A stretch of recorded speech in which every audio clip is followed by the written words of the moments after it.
hikmah yang bisa kita ambil di situ? Coba kita baca dulu keterangan yang ada di buku tafsir salat. Memahami makna mengacungkan telunjuk ketika tasyahud. Mengacungkan jari telunjuk ketika tasyahud dianjurkan untuk dimulai. Di sini saya sebutkan dimulai dari awal tasyahud. Walaupun ada perbedaan pendapat di kalangan para ulama kapan memulai mengacungkan telunjuk ketika tasyahud. Nanti insya Allah akan kita angkat itu. Kita bahas dulu dari sisi hikmah ya. Dianjurkan juga mengarahkan pandangan ke arah isyarat telunjuk. Berdasarkan keterangan dari Ibnu Umar radhiyallahu anhu ketika menceritakan cara salat Nabi sallallahu alaihi wasallam. Kata Ibnu Umar, wa asyara bi usbu'ihi allati talil ibham fil qiblah. Nabi sallallahu alaihi wasallam berisyarat dengan jari setelah jempol. Jari setelah jempol berarti telunjuk. Fi al-qiblah, dan diarahkan ke arah kiblat. Wa rama bi basarihi ilaiha, kemudian beliau mengarahkan pandangan matanya ke arah jari telunjuk. Disinilah menunjukkan bahwa dalam kegiatan sholat tidak semua arah pandangan ke arah tempat sujud, terkadang ke arah jari telunjuk. Mengenai tata caranya nanti akan ada penjelasan itu. Sekarang kita lihat hikmahnya. Lalu apa hikmah orang berisyarat dengan telunjuk ketika tasyahud? Berbicara hikmah itu adalah menggali nilai manfaat yang bisa kita dapatkan. Tapi kita beramal karena landasan ajaran. Jadi kalau kita ditanya mengapa kita beramal A, kita beramal B dalam kegiatan ibadah. Dalam kegiatan ibadah. Kalau ada pertanyaan, mengapa kita melakukan amal A atau amal B atau amal C dan seterusnya? Kenapa kita harus melakukan amalan A, amalan B, amalan C? Jawaban yang paling tepat apa, Pak? Karena itu dicontohkan. Soalkan makmum atau imam menghadap ke arah makmum selesai sholat. Dan itu sunnah rutin yang dilakukan oleh Nabi SAW.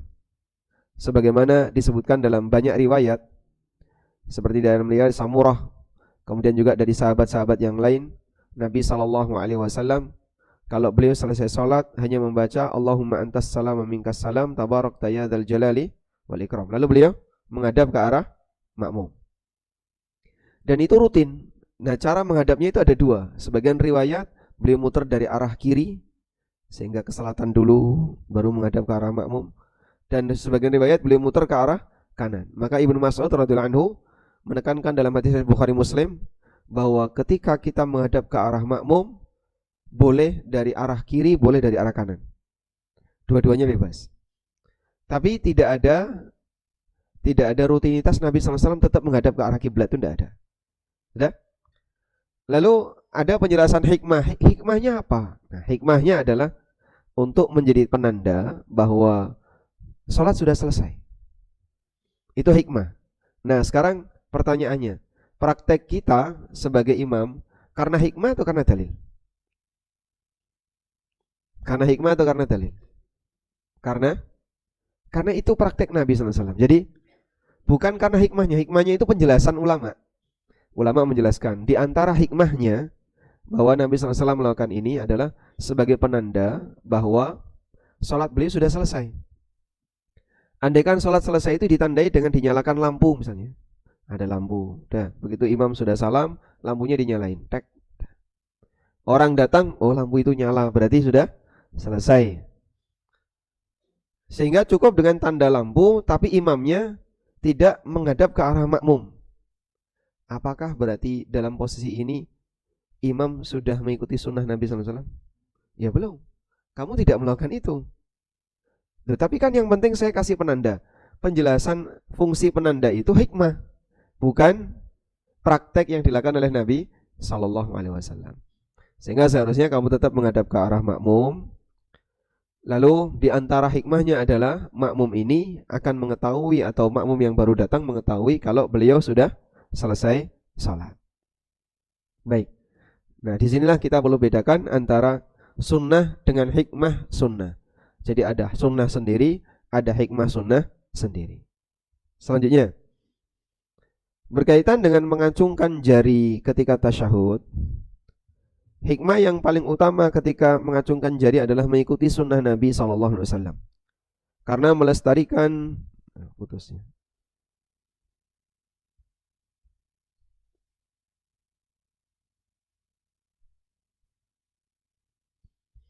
Baik.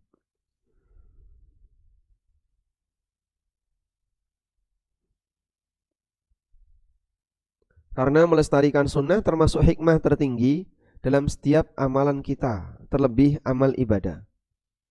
Di samping itu terdapat hadis yang menyebutkan bahwa isyarat telunjuk ketika tasyahud lebih ditakuti setan daripada pukulan besi. Dari mana Pak kita tahu ini? Ini kalau bukan dari Nabi tidak mungkin. Karena sesuatu yang gaib terkadang dipaparkan oleh Rasulullah SAW untuk dijelaskan kepada umatnya. Ketika Ibnu Umar tasyahud, beliau mengisyaratkan telunjuknya. Kemudian beliau mengatakan bahwa Rasulullah SAW bersabda, "La hiya ashaddu 'ala syaitani minal hadid." Sesungguhnya ini lebih ditakuti oleh setan daripada besi, yakni as-sababah, maksudnya adalah jari telunjuk. Dan yang seperti ini, kondisi-kondisi gaib seperti ini hanya bisa diketahui oleh siapa? Rasul SAW. Maka kita menyampaikan hal gaib karena ada berita dari Nabi SAW, bukan ngarang sendiri ya. Karena manusia yang mengklaim tahu hal yang gaib itu menjadi bukti kalau dia pendusta. Sebab Allah Subhanahu wa taala telah mengunci hal gaib tidak mungkin diketahui oleh manusia kecuali oleh Rasul. Allah Ta'ala berfirman, "Alimul ghaibi fala yudhiru ala ghaibihi ahada illa man irtada mir rasulin." Dialah yang mengetahui hal yang gaib dan Allah tidak pernah membocorkan hal yang gaib kepada siapapun kecuali Rasul yang Allah ridhoi. Maka kalau ada orang ya, dia menyatakan, membuat pernyataan tentang hal-hal gaib, itu kira-kira kita sebagai pendengar ya, kita sebagai pendengar, ada orang cerita tentang hal gaib, kita sebagai pendengar, semakin memuji orang ini atau semakin menurunkan kualitas orang ini? Seharusnya yang kedua Pak. Bukan malah gumun ya, Masya Allah hebat dia ya, tahu hal yang gaib, merusak durunge winara, iso nebak-nebak, iso ngerti kaya ngene, padahal aku gak ngerti. Justru kalau ada orang cerita gaib, itu menjatuhkan status dia, bukan malah mengangkat. Karena tidak ada sesuatu yang tahu, tidak ada manusia yang tahu hal yang gaib. Itu dikunci oleh Allah dalam Al-Quran. Allah Subhanahu wa taala juga berfirman, "Qul la ya'lamu man fis samawati wal ardil ghaiba illallah." Dan seperti ini ayat yang menjadi prinsip gitu. Karena ini kaidah-kaidah baku yang disebutkan dalam Al-Quran. Qul la ya'lamu man fis samawati wal ardil ghaiba illallah. Ini ada di surat Al-Naml ayat 65. Katakan Nabi Muhammad, tidak ada satupun di langit dan di bumi yang tahu hal yang gaib kecuali Allah. Kayak gini kan prinsip ya. Seperti ini prinsip. Maka kalau ada orang ngaku hal yang gaib, berarti dia melanggar prinsip. Dan itu bukan semakin menaikkan derajatnya, itu justru semakin menjatuhkan ratingnya. Jadi ibaratnya begini Pak ya, kalau selesai kajian kita boleh ngasih tanda bintang. Seperti Bapak misalnya selesai makan di warung, lalu tolong dong kasih komen di di Google Map. Nah kita ngasih apa? Ngasih respon di Google Map, kasih bintang 3, kasih bintang 4 atau bintang 5, terus kita ngasih komen. Andaikan setiap dai yang selesai bicara kemudian ada penanda bintang di dalam dirinya, lalu jamaah diminta untuk ngasih penanda bintang, maka kalau dia ngomong gaib, seharusnya kita kasih dia bintang 1, terus dikasih komentar yang miring. Karena ketika dia bicara gaib, dia melanggar Al-Quran. Tidak ada satupun makhluk yang tahu hal yang gaib kecuali para rasul yang diberitahu oleh Allah Subhanahu wa taala. Allah Subhanahu wa taala juga berfirman, "Alimul ghaibi fala yudhiru ala ghaibihi ahada. Dialah zat yang mengetahui hal yang gaib, fala yudhiru ala ghaibihi ahada, dan Allah tidak membocorkan hal yang gaib itu kepada siapapun, illa man irtada mir rasul, kecuali rasul yang Allah ridhoi. Jadi kalau dia bukan rasul, maka gimana, Pak? Tidak mungkin tahu hal yang gaib. Kalau orang ngaku rasul, Pak, kalau ada orang ngaku rasul, semakin wali atau semakin wali Allah atau semakin wali setan? Semakin wali setan. Dia melakukan hal yang ke arah negatif, sehingga dia semakin jatuh karena dia mengaku dirinya sebagai seorang nabi.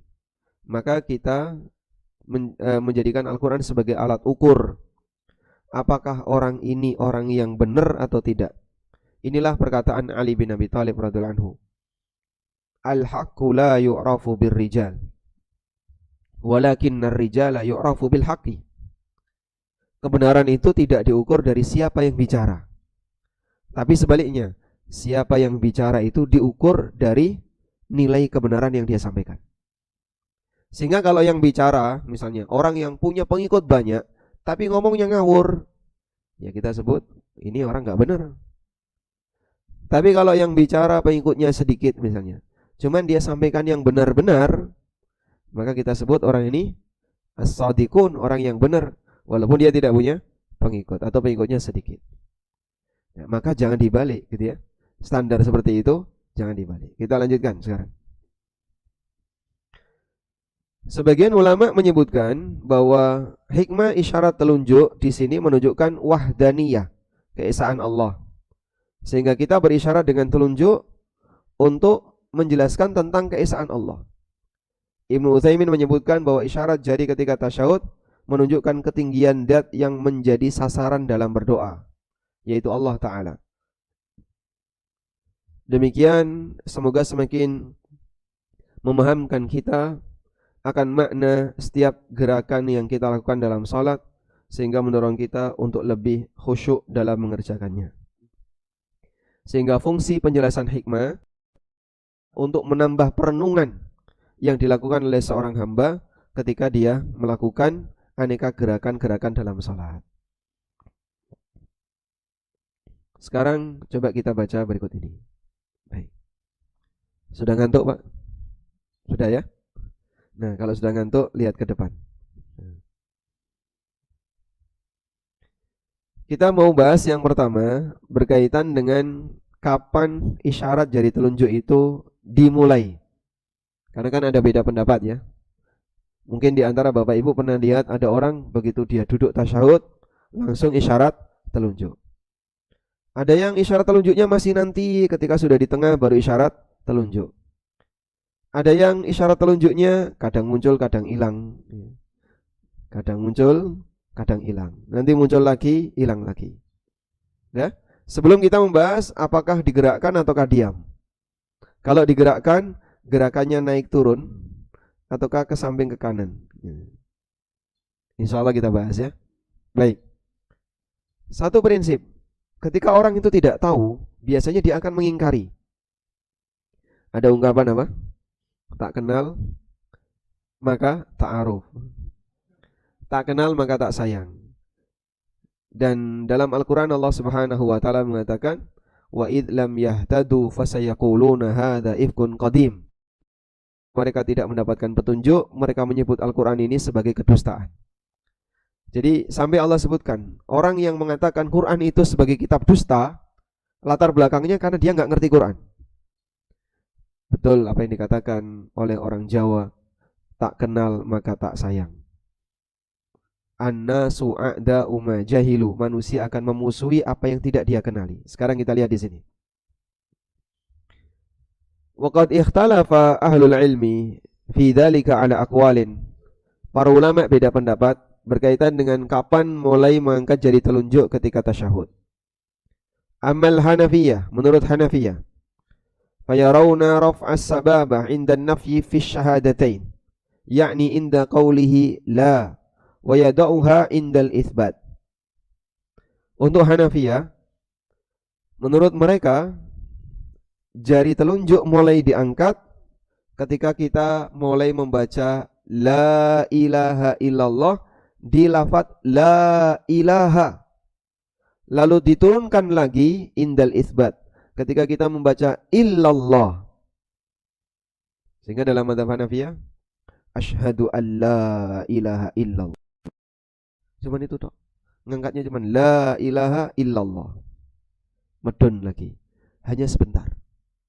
Ini dalam madzhab mana? Hanafiyah. Wa amma Syafi'iyah fa yarawna raf'aha 'inda qawlihi illallah. Kebalikan dari Hanafiyah, kalau menurut Syafi'iyah mereka menganjurkan mengangkat jari telunjuk itu dari kata illallah. Asyhadu an la ilaha illallah. Nah, pas illallah itu jari telunjuknya diangkat. Ini dalam madzhab Syafi'iyah. Nanti dipertahankan sampai akhir salat. Kalau Hanafiyah tadi la ilaha illallah. Begitu la ilaha dia naik, illallah turun lagi. Kalau Syafi'iyah la ilaha illallah terus bertahan sampai akhir salat. Wa indal Malikiyah, sementara menurut Malikiyah yuharrikuha yaminan wa shimalan ila ayyafurgha minas salah. Kalau menurut Malikiyah digerakkan ke kanan dan ke kiri. Jadi gerakannya ke kanan dan ke kiri. Maka jenengan kalau lihat orang-orang Malikiyah yang salat di Masjidil Haram, tiba orang Aljazair, Maroko, Mauritania, Sudan, itu rata-rata Malikiyah. Ya. Mereka gerakannya begini, ke samping kanan kiri. Wa indal Hanabilah, sementara menurut Hambali yushiru bi isbi'ihi kullama dzakara ismal jalalah la yuharrikuha. Isyarat jari telunjuk dilakukan setiap kali nyebut nama Allah tapi tidak digerakkan. Assalamu alayka ayyuhan nabiyyu wa rahmatullah wa barakatuh. Assalamu alayna wa ala ibadillahi salihin. Setiap kali nyebut nama Allah begini. Kemudian asyhadu an la ilaha illallah wa asyhadu anna Muhammadan abduhu wa rasuluh. Allahumma salli ala Muhammad. Setiap kali nyebut nama Allah angkat. Allah. Ada berapa kali nama Allah di sini? At-tahiyyatu lillah wassalawatu wattayyibat. Assalamu alayka ayyuhan nabiyyu wa rahmatullah wa barakatuh. Assalamu alayna wa ala ibadillahi salihin. Asyhadu an la ilaha illallah wa asyhadu anna Muhammadan abduhu wa rasuluh. Allahumma. Jadi berkali-kali naik turun tapi tidak digerakkan ya. Sehingga tutup buka pada posisi menyebut nama Allah, isyarat telunjuk.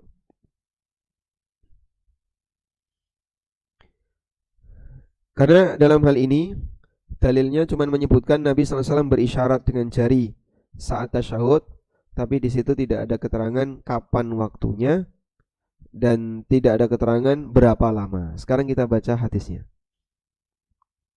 Dari Abdullah bin Zubair radhiyallahu anhuma, beliau menceritakan, kana Rasulullah sallallahu alaihi wasallam idza qa'ada fi shalat ja'ala qadamahu al-yusra baina fakhidhihi wa saqihi wa farrasha qadamahu al-yumna. Nabi SAW kalau duduk tasyahud, beliau jadikan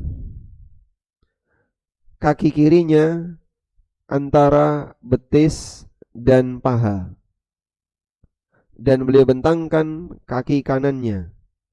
Wa wada'a yadahu al-yusra. Nah, ketika berdoa itu dimulai dari kapan? Disitulah letak perbedaan pendapatnya. Baik. Kita lanjutkan. Putus ya. Selanjutnya dari Wa'il bin Hujr, beliau bercerita, la anduranna ila salati Rasulillah sallallahu alaihi wasallam. Aku akan melihat salatnya Rasulullah sallallahu alaihi wasallam. Kaifa yusalli, bagaimana cara beliau salat. Fa nadartu ilaihi, kemudian aku melihat beliau. Faqama, beliau berdiri, fakabbara, lalu bertakbir. Wa rafa'a yadayhi, beliau mengangkat kedua tangannya hatta hadata bi udhunai, sejajar dengan telinga. Begini. Thumma wada'a yadahul yumna ala kafihil yusra. Kemudian Nabi SAW meletakkan tangan kanannya di atas punggung telapak tangan kiri, warrusgi wassa'id, terkadang di atas pergelangan dan terkadang di atas hasta. Walamma arada ayyarka'a, ketika beliau hendak ruku', rafa'a yadaihi, beliau mengangkat kedua tangannya mithlaha, seperti itu. Baik, koneksinya putus lagi ya.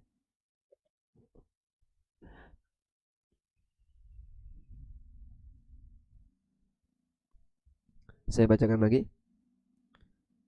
Sampai pada kondisi terakhir, beliau bercerita, wa ja'ala hadda mirfaqihil ayman ala fakhidihil yumna. Nabi SAW menjadikan batas sikunya itu tidak melebihi paha. Batas siku kanan tidak melebihi paha kanan, batas siku kiri tidak melebihi paha kiri. Berarti ketika duduk tasyahud itu tidak melebar, tapi lurus. Thumma qabada ithnataini min asabihi. Kemudian Nabi SAW menggenggamkan dua jari beliau, wa halaqa halqatan, dan beliau membuat lingkaran. Dua jari dilipat, lalu beliau membuat lingkaran. Thumma rafa'a isba'ahu, kemudian beliau mengangkat jari telunjuk beliau. Jadi begini. Maka ada dua cara ketika berisyarat dengan jari telunjuk, bisa begini, bisa juga begini. Fara'aituhu yuharrikuha wa yada'u biha. Aku perhatikan beliau menggerakkannya sambil berdoa. Ini dalam riwayat dari siapa? Wa'il bin Hujr. Dan versi 1, versi 2, versi 3 ini beragam ya. Kalau tadi versi 1 kan tidak digerakkan. Versi 2 dari riwayat yang menyebutkan menggerakkan. Menggerakkan ini sahih ataukah tidak, ulama juga beda pendapat dalam masalah ini. Nah, di sini disebutkan bahwa yuharrikuha wa yad'u biha, anna tahrika sababa fi tasyahud yakunu inda kulli jumlatin da'aiyah. Bahwa menggerakkan ketika tasyahud itu dilakukan ketika berdoa. Intinya wallahu ta'ala alam, bahwa ketika tasyahud ulama beda pendapat mengenai tata cara mengacungkan jari tangan. Ada yang mulainya dari awal, ada yang dari kata Allah, ada yang ketika menyebut la ilaha illallah sudah turun, ada yang ketika menyebut illallah sampai akhir. Dan itu semuanya ada imamnya. Dan ini hanya masalah afdoliyah. Ini hanya masalah apa? Afdoliyah. Mana yang paling afdol? Ya, Bapak mungkin meyakini A, saya meyakini B, Ibu meyakini C. Silahkan diamalkan sesuai dengan keyakinan afdoliyah masing-masing.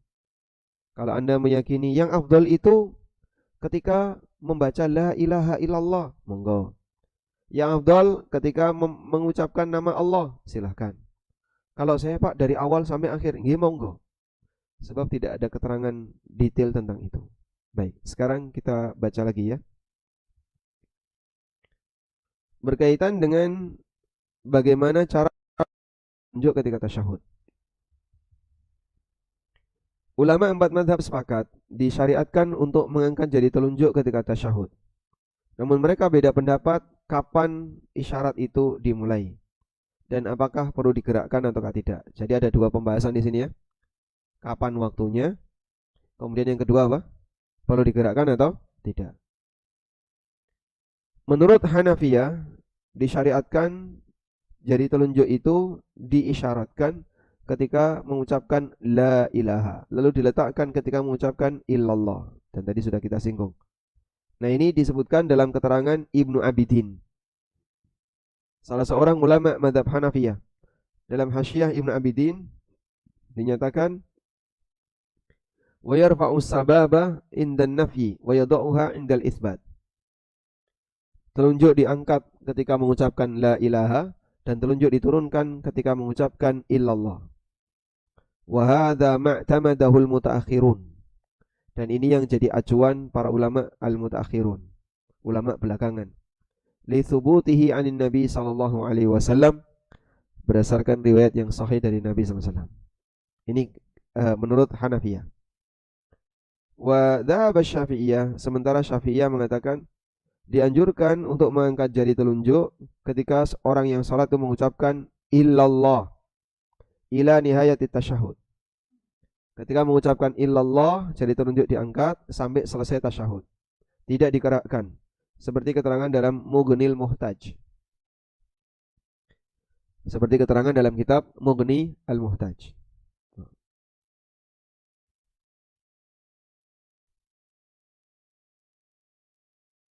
Selanjutnya,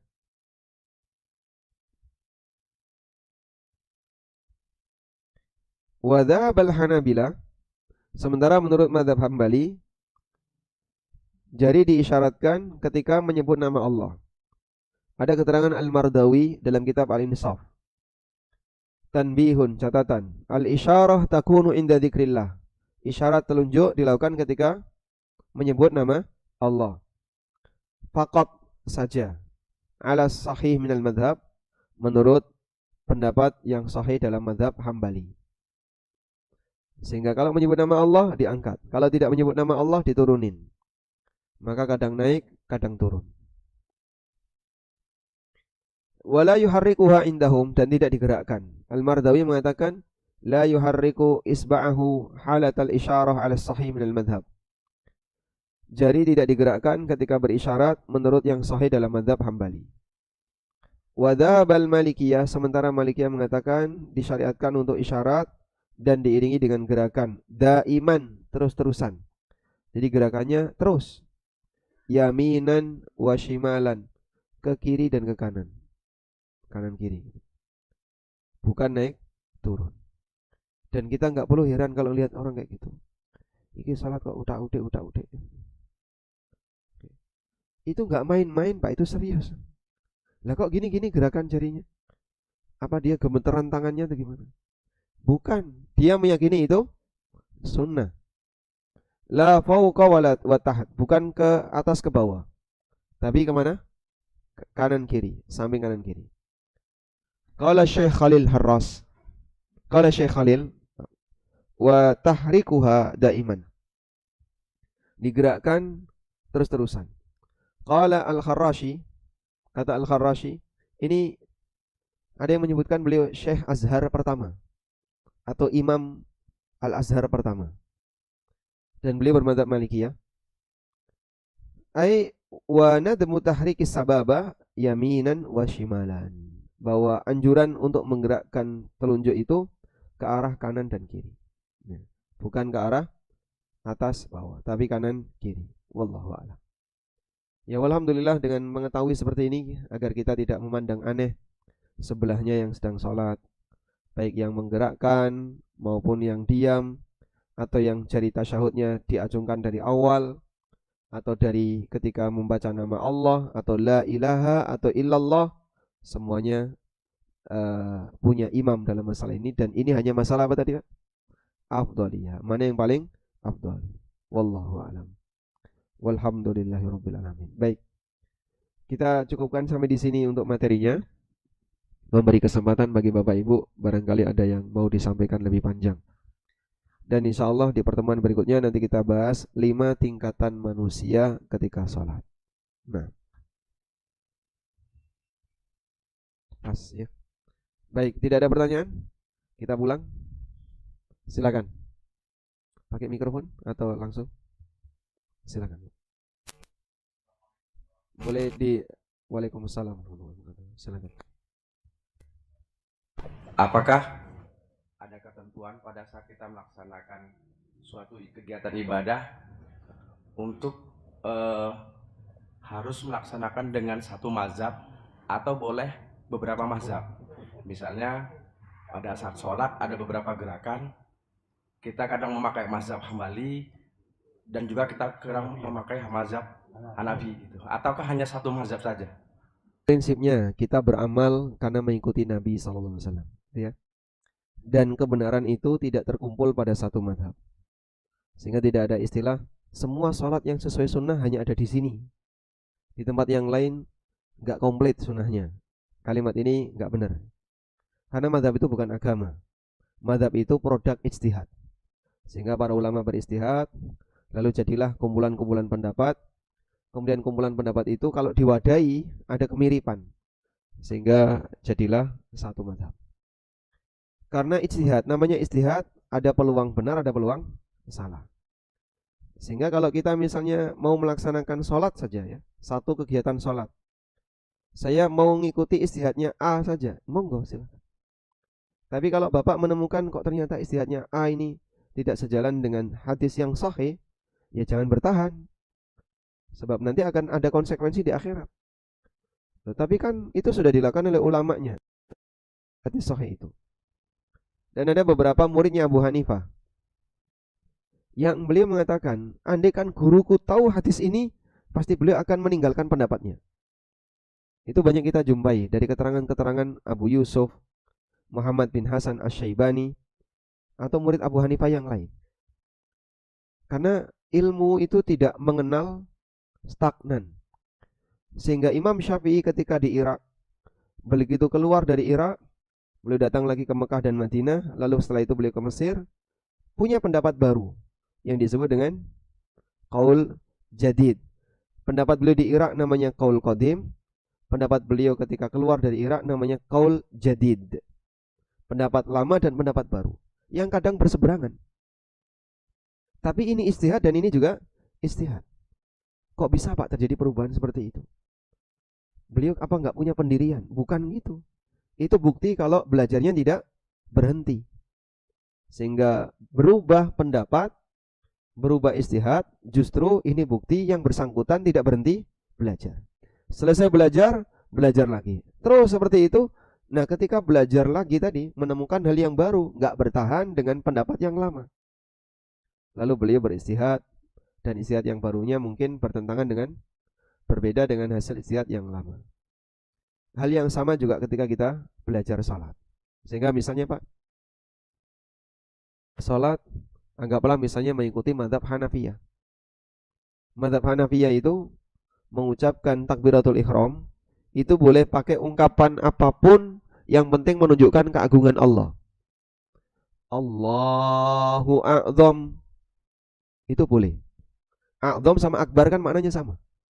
Azim itu artinya apa? Azim, agung. Akbar, bedanya apa? Agung sama besar. Mas agung, mas ageng, sama atau beda? Hah? Tulisannya lain ya.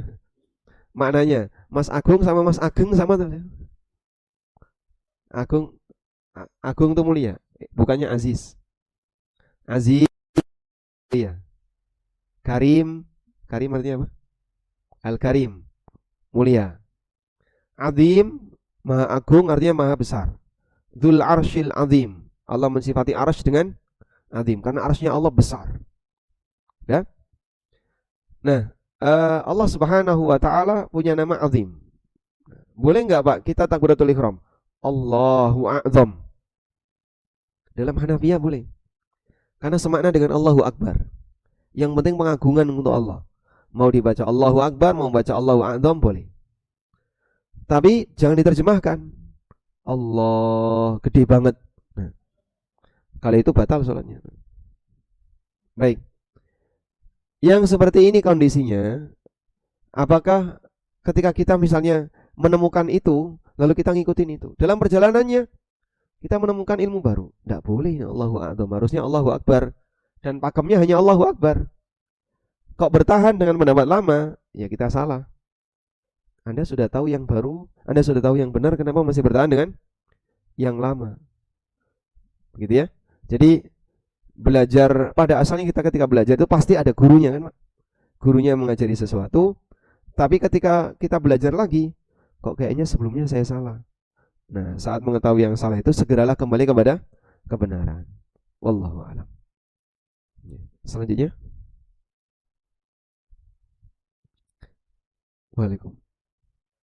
Waalaikumsalam warahmatullahi wabarakatuh. Yang ingin saya tanyakan, saya pernah pengajian lah. Apa yang dilakukan Rasulullah setelah habis sholat? Apa yang dilakukan oleh Rasulullah Setelah habis salam sholat. setelah salam sholat? Itu kalau menghadap ke kanan, itu katanya tidak akan memberikan tausiah setelah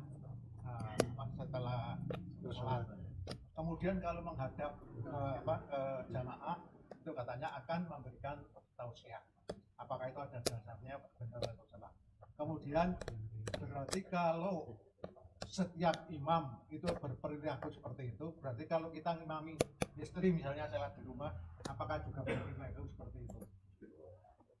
Imami istilahnya.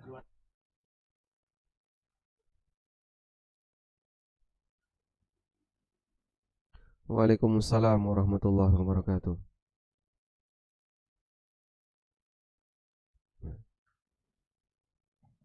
Baik, coba kita baca hadis berikut ini. Dari Samurah bin Jundab, beliau menceritakan, kana Nabi sallallahu alaihi wasallam idza shalla salatan aqbala alaina biwajhihi. Nabi sallallahu alaihi wasallam kalau sudah selesai salat, beliau menghadap dengan wajahnya ke arah kami. Dari Aisyah radhiyallahu anha, beliau bercerita, kana Nabi sallallahu alaihi wasallam idza sallama, Nabi sallallahu alaihi wasallam kalau sudah selesai salam, lam yaq'ud, beliau tidak bertahan duduk, illa miqdara ma yaqulu, selain hanya sepanjang beliau membaca Allahumma antas salam wa minkas salam tabarakta ya dzal jalali wal ikram. Sehingga beliau hanya duduk menghadap kiblat sampai kalimat tabarakta ya dzal jalali wal ikram. Setelah itu beliau menghadap ke arah makmum. Rawahu Muslim, hadis riwayat Muslim. Wa sawa'un iltafata ilaihim min jihatil yamini awish shimal. Dan beliau menghadap itu terkadang dari arah kiri, dari arah kanan. Bukan menghadap ke utara ya, Pak. Tapi muternya itu terkadang dari arah kiri, terkadang dari arah kanan. Al-Bukhari menyebutkan dalam kitab beliau, babun al-infital wal insiraf anil yamini washimal, la jawaziha ala jawazihima wala karahata fi wahidin minhuma. Yang lebih tepat di sini adalah Nabi SAW terkadang melakukan muter tadi ke arah kanan dan terkadang ke arah kiri. Maka yang lebih tepat, dua-duanya kita yakini sebagai sunnah, bukan salah satunya makruh. Maka mau kanan silahkan, kiri silahkan. Karena ada sebagian riwayat dari Ibnu Mas'ud, beliau mengatakan, aktsara ma ra'aitu Rasulullah sallallahu alaihi wasallam yansarifu an shimalihi. Yang sering aku lihat dari Nabi sallallahu alaihi wasallam, beliau menghadap ke arah makmum lewat kiri. Yansarifu an shimalihi. Beliau menghadap ke arah makmum lewat kiri. Hadis riwayat Muslim. Dan semua yang tadi kita baca Bukhari Muslim. Tidak keluar dari riwayat Bukhari Muslim. Jadi anjuran seperti ini valid dari Nabi SAW. Kalau penjelasan itu kan sebagai penanda, Pak. Kalau sholatnya imam sudah selesai, itu penjelasan hikmah, bukan landasan amal. Kalau landasan amal seharusnya gimana? Kembali kepada praktek Rasulullah SAW. Makanya sahabat juga melakukan yang sama. Sudah? Tapi Pak, dulu di zaman Nabi SAW kan masjidnya itu jauh, 7 kilo. Ada yang pernah nyebut 7 kilo ya? Saya pernah dengar, Masya Allah ini kayaknya kejauhan. Masjid Nabawi sekarang saja gak sampai 7 kilo. Masjid Nabawi sekarang itu gak sampai 7 kilo. Nah dia nyebut Nabi SAW ketika selesai sholat, makmumnya itu sampai 7 kilo. Ini kayaknya kebablasan jangkauannya. Sekarang saja itu gak sampai 7 kilo. Sekarang ya. Dan ada hadis yang menyebutkan bahwa soft Masjid Nabawi itu kosong. Hadis riwayat Bukhari Muslim. Sahabat Abu Bakrah masuk masjid dalam posisi telat ketika Nabi SAW sedang apa? Ruku. Lalu Abu Bakrah takbiratul ihram di belakang shaf, Allahu Akbar takbiratul ihram, terus beliau ruku, lalu berjalan sambil ruku. Menuju mana? Menuju shaf. Dan ini bukti bahasanya di belakang itu tidak ada makmum. Kalau di belakang ada makmum, berarti begitu datang Sudah dapat makmum, sudah dapat shaf. Tapi ndak, datang masih kosong. Beliau takbiratul ihram terus ruku, terus jalan sambil ruku menuju shaf. Sebab Masjid Nabawi selain Jumatan itu belakangnya kosong. Kemana Pak yang lain? Berarti sama dengan masjid kita Pak ya. Sesuai sunnah ini. Duhur belakang kosong, asar belakang kosong. Di sini kalau asar berapa shaf? Dua, minimal dua. Masya Allah. Berarti sesuai sunnah ya. Bukan banyak pensiunan. Dora teko. Karena yang lain terpencar di banyak tempat. Ada di masjid A, masjid. Ada sekitar 7 atau 8 masjid di zaman Nabi SAW selain Masjid Nabawi. Makanya kita kenal ada Masjid Quba, ada Masjid Qiblatain. Itu sudah ada sejak zaman Rasulullah SAW. Oke, begitu Pak, Wanjekam. Nanti yang kubu selatan besok ya. Yang belum dijawab? Oh baik. Kalau ngimami cuman berdua ya, belakangnya istrinya, apakah juga menghadap ke arah makmum? Ya, jawabannya sama, menghadap ke arah makmum. Sehingga begitu selesai sholat, bapak menghadap ke arah istri, langsung sekalian nuturi istri. Masya Allah. Innal hamdalillah. Boleh nggak? Tausiah. Masya Allah. Wes Pak menengok Pak arah sana. Ini satu pertanyaan dari kertas. Datang sholat subuh berjamaah ke masjid, tapi sampai di masjid sudah iqomah dan tidak sempat melakukan qobliyah subuh. Apakah boleh melakukan qobliyah subuh setelah sholat subuh berjamaah selesai? Ada dua waktu. Ini qadha namanya ya. Qadha qobliyah subuh. Nah, qadha qobliyah subuh ini ada dua waktu. Bisa persis setelah sholat subuh, dan itu pernah dilakukan oleh sahabat. Nabi SAW melihat tanpa mengingkari. Yang kedua nanti setelah waktu duha. Nah sekarang ini boleh qadha qobliyah subuh bagi yang tadi tidak sempat. Wallahu a'lam. Demikian wassallallahu ala nabiyyina Muhammadin wa ala alihi wa sahbihi wasallam. Wa akhiru da'wana alhamdulillahi rabbil alamin.